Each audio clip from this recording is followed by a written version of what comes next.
Bienvenidos al Mundo Nos Mira desde la Usina del Arte por el canal de la ciudad. Hoy vamos a hablar de aquellos que para mí son fundamentales en todas las historias, de donde todo parte, de donde todo nace, que son los autores, los libros. Yo creo que es una parte fundamental del arte, tanto del cine como del teatro como de la televisión. Hoy en particular vamos a hablar de un autor realmente extraordinario, vamos a hablar de Mario Segade, que tiene títulos en su carrera inolvidables como Farsantes, El Puntero, Verdad Consecuencia, Resistiré, un autor realmente muy importante y también una persona con una vida muy interesante para escuchar. No se lo pierdan. Marito querido. Finalmente. Finalmente. Qué alegría. Qué alegría que estés acá. Gracias. La verdad que hace tiempo. Siempre. Nosotros tenemos la desgracia de querer siempre tener gente en el programa que tiene muchísimo trabajo. La suerte para ellos y nosotros lo tenemos que correr de atrás para encontrarlos. Pero por suerte estás acá. Sí, acá estoy. ¿Cómo anda la vida? Bien, bien. Bien, por suerte bien. ¿Siempre con mucho laburo? No siempre, a veces sí, a veces no. Pero has tenido los últimos igual muchos yo, años. Si no tengo trabajo así contratado, me lo invento el laburo. Sí. O sea que no le tengo miedo a eso, ¿no? Al no me llaman, al trabajo de... Nunca fuiste a esperar mucho que te No, llamen. no, Siempre pero siempre genero, me gusta, Sí. sobre todo en los últimos años me dediqué como más a generar cosas, a tratar de armar grupos de trabajo, tanto en lo teatral como en cosas de tele. Me gusta mucho eso de generar cosas. Marito, ¿naciste en Buenos Aires? Nací en Buenos Aires, Parque Chas. en Parque Chas. ¿Qué onda? ¿Cómo Y fue bien, eso? ahí estuve, y soy el hijo bastante ya final de un matrimonio con hermanos más grandes. Tengo 2 hermanos que me llevan 10. O sea, era mamá, papá. Mamá y un hermano, Gabriel, que me lleva 10, y mi Sí. hermana Cecilia, que me lleva 8. O sea que mimado, como loco el tipo. Fue esa ¿no? noche de lujuria que papá... Cuando dijeron Y ahí todo llegué. se había terminado, Sí. llegó el tipo. Así que sí, ultra mimado. Bien, una familia de clase media, de barrio, Parque Chas. No faltaba nada en casa. No, normal. Bien, escuela pública. Pero buena infancia, digamos. Sí, buena infancia, muy atravesado por lo religioso. Mi familia era muy católica, mis padres, mi viejo sobre todo. Teólogo, profesor en la Universidad de Teología, tíos curas, monja, una familia con esa impronta muy fuerte. Y yo fui como, no sé qué pasó, mis hermanos fueron a colegios religiosos, yo no. Esas cosas que van pasando. Y ahí estuve hasta los 15 años, después me mudé y seguí mi camino. O sea, vos la fuiste llevando de costado, lo fuiste llevando de costado. El Sí, tema religioso. fui monaguillo, hice todas, obviamente, muy activo. O sea, mi fin de semana con mi viejo, cuando le decían, hace algo con Marito, Sí. me llevaba a la iglesia, mi papá, a ver a los amigos de él, que eran todos curas. O sea, yo nací entre las sacristías. Y sos un tipo muy creyente. No. No. O sea, te educaste en eso, Sí, a pero ver, después fuiste tomando tus propias... Exacto, sí, no tengo una práctica desde el catolicismo, pero conozco mucho ese paño, y si vos Sí. ves algo en mis programas siempre hay alguna Ese presencia. universo, digamos. Sí, escribo de eso que conozco, ¿viste? Conozco todos los curas, las monjas, las sotanas, es mi ABC.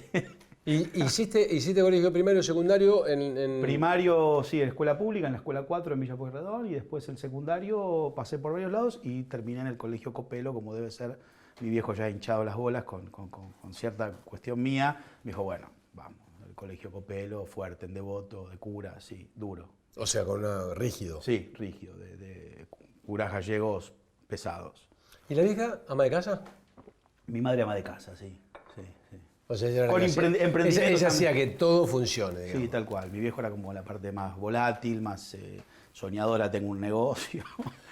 Esa papá, ¿no? Pero él como me decías en la teología... Sí, pero igual también. ¿Te ha metido mucho en la literatura también? Sí, total. Sí. Y mi madre también, ¿eh? Mi casa era otra casa bueno, en esos años de infancia nuestra no había tanta opción tecnológica, con lo cual o ibas al cine una vez por semana, con suerte, cuando venía el abuelo, o la lectura, y bueno, me gustó ese mundo. Siempre escribí, desde muy pibe. ¿Cómo era eso? ¿Por qué? Era pelota y lo mío era la pelota y escribir redacciones en el colegio y hacer llorar a la gente, un poco. O sea, nunca me costó la escritura. O sea, llorar supongo que de emoción, pero... El tipo tenía un gran chamullo.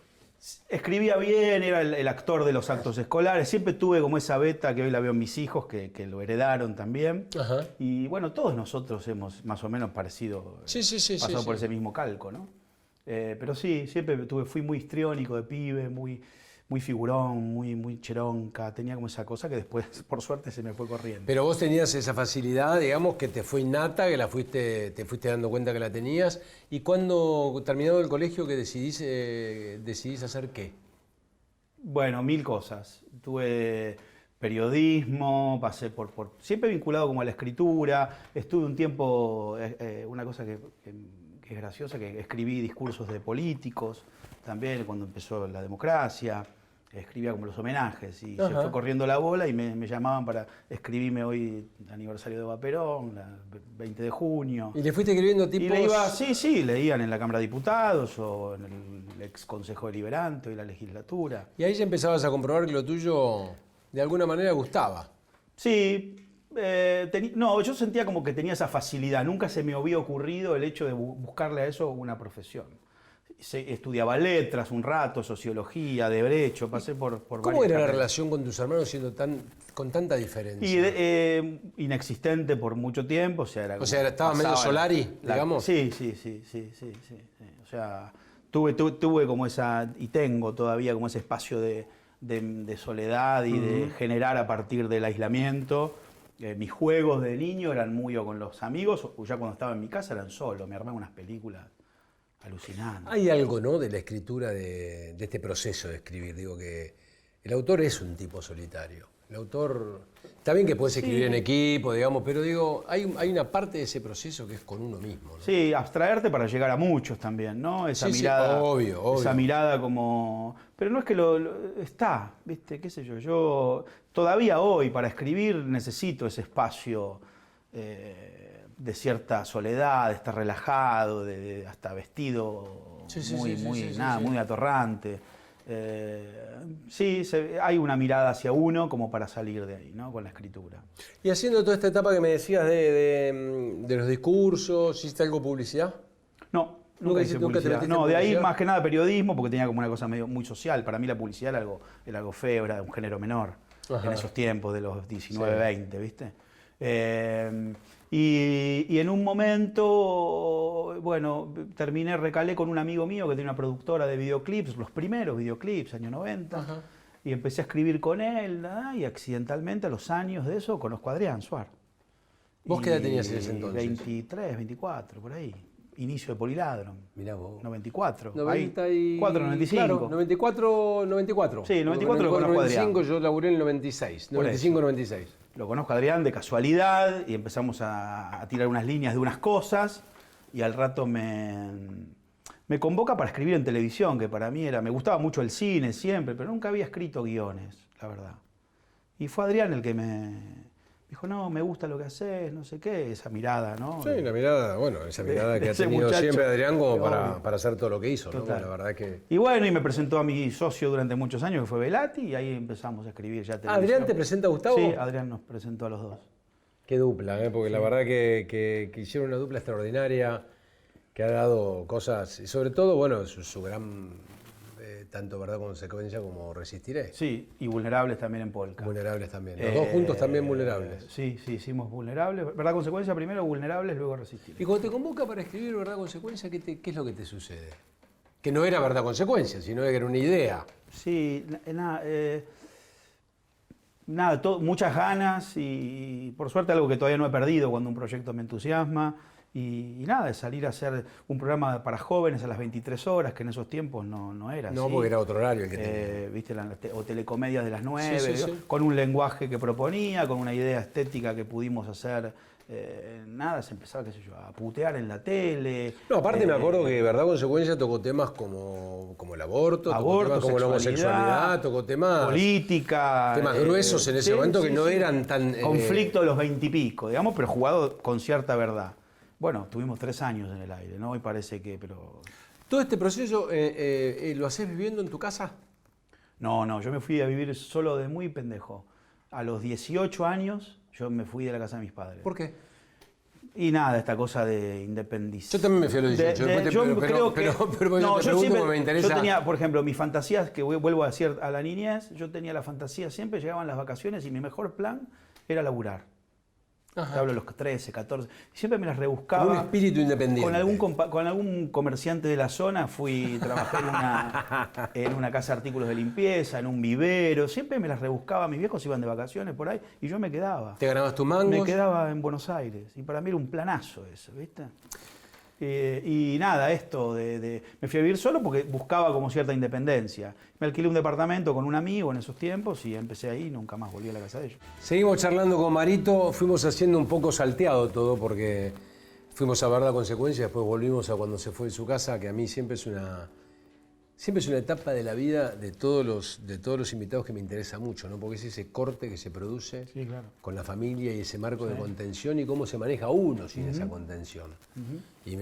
Vos me decías que de alguna manera te fuiste muy joven y te la rebuscaste. ¿Tu viejo te ayudaba? O... No había chance de ayuda. En mi casa no era una casa que sobraba el mango, con lo cual era... O sea, vos te fuiste a jugar la patreada. Con esto que te decía, ya escribí algunos discursos, año 84, por ahí, y me ganaba un manguito y con otro amigo, que todavía conservo, que trabajaba en Segva y ganaba bien él. Dijo, che, alquilamos un 2 ambientes y nos fuimos a Palermo, alquilamos un 2 ambientes entre los dos.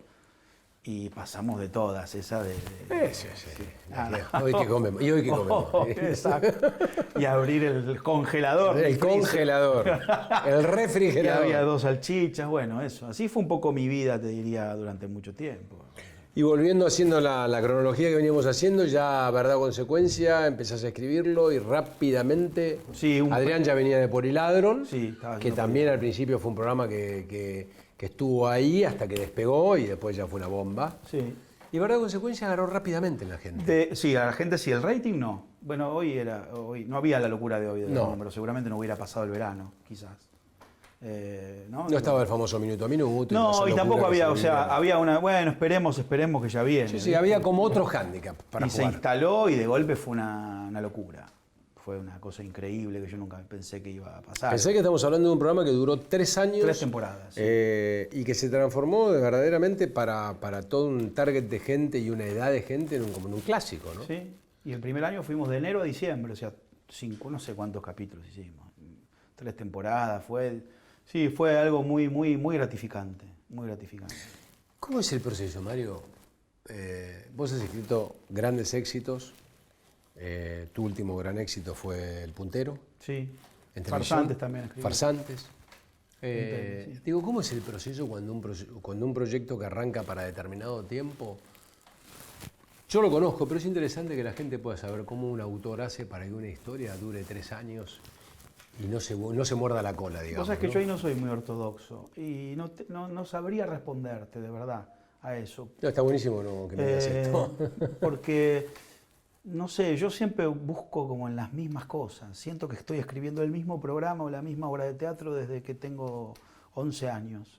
No lo digo. Porque entendés que la problemática, sigue siendo la misma, pero se va profundizando. Sí, los mismos temas, como en distintas capas, ¿no? Pero escribimos sobre el amor, sobre la locura, sobre la muerte, sobre la felicidad. Intentamos echar mano como a eso, pero no sé, no te digo, bueno, tengo la receta para que hagamos 13 capítulos o una tira exitosa. No, de haberlo sabido hubiera hecho solo éxitos, pero la pasión creo que es lo que el motor que yo digo, hablando de mí, a mí cuando estoy trabajando me vuelvo loco en el sentido de que me apasiona ese mundo que estoy trabajando. ¿Te atraviesa lo que estás haciendo? Sí, digamos. me atraviesa lo que estoy haciendo. Sí. Y trabajo también mucho, el autor de tele sobre todo, trabaja mucho en contacto con la producción, porque no podés, obviamente, esto... Es un trabajo, la verdad que es un trabajo en equipo porque hay siempre una doble mirada, ¿no? Y las veces que me ha tocado dar clase y demás, esto es algo que transmito a los nuevos autores, ¿no? Que es ser ingenioso en el menor presupuesto posible. O sea, contame el Titanic en una pieza de 2x2. Sí, o en el presupuesto que te dan, que a veces es bastante agotado. Yo hablo ¿no? de televisión argentina y yo ahí me siento siempre muy cómodo, al contrario de la restricción. Resolvés más en una baldosa. Me gusta eso, me gusta ese desafío del apuro, de la urgencia. Y creo que es una virtud que he sabido capitalizar para mi trabajo como autor de televisión, ¿no? Con lo cual no tendría una receta. Sé qué cosas me huelen con las que me puedo enganchar y otras con las que no, que también digo, no, este programa no me siento que yo pueda aportarle algo. Y pasaste de Vulnerables a, de En Verdad o Consecuencia, que era a una tira diaria que fue Resistiré. No, primero Vulnerable. Primero, o sea, 2 unitarios seguidos. 2 unitarios. Vulnerable, también una locura increíble. Qué fuerte eso, ¿no? Porque digo, la clavaste en el ángulo, es difícil eso en la televisión. Sí, ¿no? sobre todo esto, o sea, con mucho reconocimiento fuera del número. Perdíamos a veces con el programa de Portal en esos años. Sí, te quiero decir, digo, a nivel rating, no es que fue, pero en la calle. A mí me pasó con El Elegido, porque Bueno, tenés exacto, 13, 14 puntos, pero 13, 14 puntos de gente que es fanática. Total. Bueno, esto pasaba con Vulnerable. Y después sí, con Resistiré fue otra cosa. La locura, la tira, la masividad, cerrar en el Gran Rex, la gente los que sabían que yo era el autor me venían a decir, ¿Te costó ¿cómo? pasar de unitario a tira o te resultó...? No, bueno, hicimos un equipo de trabajo bastante muy sólido también, desde lo autoral. Y con Pablo como cabeza de compañía, que también hizo mucho para que estuviéramos ahí en Resistiré. Y la verdad que fue todo bien. Y fue todo maravilloso y hermoso. Los palos vinieron luego de Resistir. Bueno, obvio, pero también, bueno pero también está bueno, porque Sí, también te claro. hace madurar y Claro también te que ubican sí. en un marco de realidad que Sí. es donde, en el medio en el que nos movemos, que Claro de que repente sí, claro es que permanentemente esta calecita. Sí, se y- aprende de eso. Y cuando parece una frase hecha, pero... Igual hay algo como injusto, ¿no? Porque acá parecería que cuando vos venís de hacer 3 éxitos en algo te va mal y parece que siempre estás rindiendo examen de vuelta Sí. y no es así, ¿no? No, o no no. debería ser así, Sí, digamos, no, ¿no? tal Porque cual. no- Igual yo, por mi manera de ser, yo rindo examen conmigo todo el tiempo. A mí no miro mucho hacia atrás. El pasado es perfecto. Ahora hay que tratar de acá qué pasa hoy, acá en este momento. ¿Y qué ¿viste? pasó con vos, con Mario desde aquel entonces en donde se fue de la casa con todas esas inseguridades al Mario que ya fue reconocido porque ganaste Martín Fierro de Oro, tuviste muchísimos éxitos, te fue bien económicamente, digamos? ¿Qué pasó con vos personalmente con todo eso? ¿Cómo te bancaste ese proceso? Sí, tampoco fue, o sea, nunca me creí mucho esto de el premio, los Martín Fierro y el oro y las notas. Como que pude siempre, al no ser mi cara muy conocida, salvo por la gente del medio, no es que me paran por la calle y me dicen, ah, ¿usted es el que escribió Resistiré? No, no lo soportaría esta cosa de la exposición como un actor. Pero me pasó que también sigo teniendo los mismos problemas que tenía en otro tiempo, digo, no ha cambiado mucha cosa y me dan alegría las mismas cosas. Y trato de poder mirarme hacia mí, de ser mejor persona, qué le transmito a mis hijos, digamos, me preocupan esas cosas. ¿Te gusta ese lugar que ocupás? Sí, me Ese gusta. lugar de anonimato. Sí, me gusta. Oye, que pasa muchas veces que hay Me gente gusta. que de No, ese sí, anonimato no. quiere pasar a... No tengo ese problema. Sí me gusta ser reconocido en mi laburo, cuando dirijo Obvio. teatro, cuando escribo, Sin lo que duda. fuere. Me encanta que la gente lo vea, pero no es que estoy esperando la tapa de caras, no. No. Y en todo este proceso, ¿en qué momento te encontrás con Laura? Estamos hablando de Laura Novoa, que es la madre de sus hijos, una gran actriz, gran Y persona. estuvimos mucho tiempo juntos, estuvimos como 15 años, tuvimos 2 hijos. ¿En qué momento de tu vida te agarra? Cuando la conozco a ella, Sí. y cuando empiezo en Polka, entré al pasillo y... Dijiste, Olvidate. esta es mía. Eso cuando arrancás Con Verdad Consecuencia, y que ya Poliladro no estaba al aire, llevaba 1 año al aire. Porque Verdad Claro, Consecuencia que fue el Laura segundo. era la protagonista de Poliladro. Exacto, era el segundo programa de Polka. Y ahí nos conocimos y en los pasillos de Polka, de la productora, y un día el que salimos, que el cafecito, la clásica, Sí, no había sí. WhatsApp, no había nada. El pasillo y el tiempo Había que dan unas remar. ventajas enormes, porque claro, es muy encerrado el lugar, no se te escapa tan fácil. No y hay había, muchas no había horas. ni celular tenía, o sea que... y ahí, bueno, nos conocimos rápidamente, nos fuimos a vivir juntos. ¿Vos qué edad tenías, Marito? Y yo tenía, medio malo con los edades, pero 27, menos de 30 todavía. Mirá vos. Sí, menos de 30. Y Laura todavía menos que yo. Es mucho más joven. Y bueno, nada, rápidamente nos fuimos a vivir juntos y apostamos mucho a construir sin saberlo. Y, pues, estábamos, ¿no? Y un día llegó Mora, mi hija, y después Franco, y hicimos... ¿Y qué pasa cuando llega Mora? ¿Qué- Para mí fue toda para los dos, pero para mí yo nunca había tenido ni un bebé a UPA, no sabía lo que era, no tenía idea, nunca había visto un bebé. Pero Ni un bebé eras, ni un eras, perro, eras- era te encantaba, no tenías esa... era como una cosa, no. Ah, mirá vos qué loco, ¿no? Y también el tránsito con mi hija fue de ir enamorándome. Sí. Había por momentos casi una infidencia, pero como que al principio siento que haces la pose o yo al menos hacía la pose del Papa Feliz en los primeros 2 meses, no entendía nada. Para mí había caído un O sea, misil la del canto a la en el panza y placar, todo eso, no. No. No, me costaba mucho, nos costó mucho, ¿viste? Y bueno, tuvimos amor y encerrados, no queríamos que nadie viniera. Eran las cosas de... Eran como que estaban como Sí, obse con el tema. Claro, que el frío, que el calor, lo que le pasa a un primerizo. Sí, ¿no? sí. Sufrí por todo. Sí, y después nada, con Franco fueron 5 años luego, nada, otra cosa, obviamente. Y Ya otro Franco te vínculo. engancha en otra etapa, ¿no? En otro momento. También aún somos muy, los dos, Laura y yo, muy pendientes y tratando de frenar esta cosa muy patética que uno tiene como adulto también de pretender que el niño sea lo que uno no pudo. No, el problema de todos los padres que ya sabemos cuál es. Y trabajando mucho conmigo en terapia, qué sé yo, para ver cómo poder afectarlos menos de mi neurosis, cosa que no les va a pasar. Les va a pasar que van a tener que gastar. No, siempre se van a ver afectados, pero siempre se van a ver afectados de la neurosis, pero también se van a ver inundados del amor que Seguramente, uno les ha dado. Trato de que sea esto también. Con este pensamiento y con esta idea de darle mucho amor a los hijos, terminamos el programa de hoy. Vamos a seguir charlando con Mario, lo van a ver en el programa de mañana. Los espero.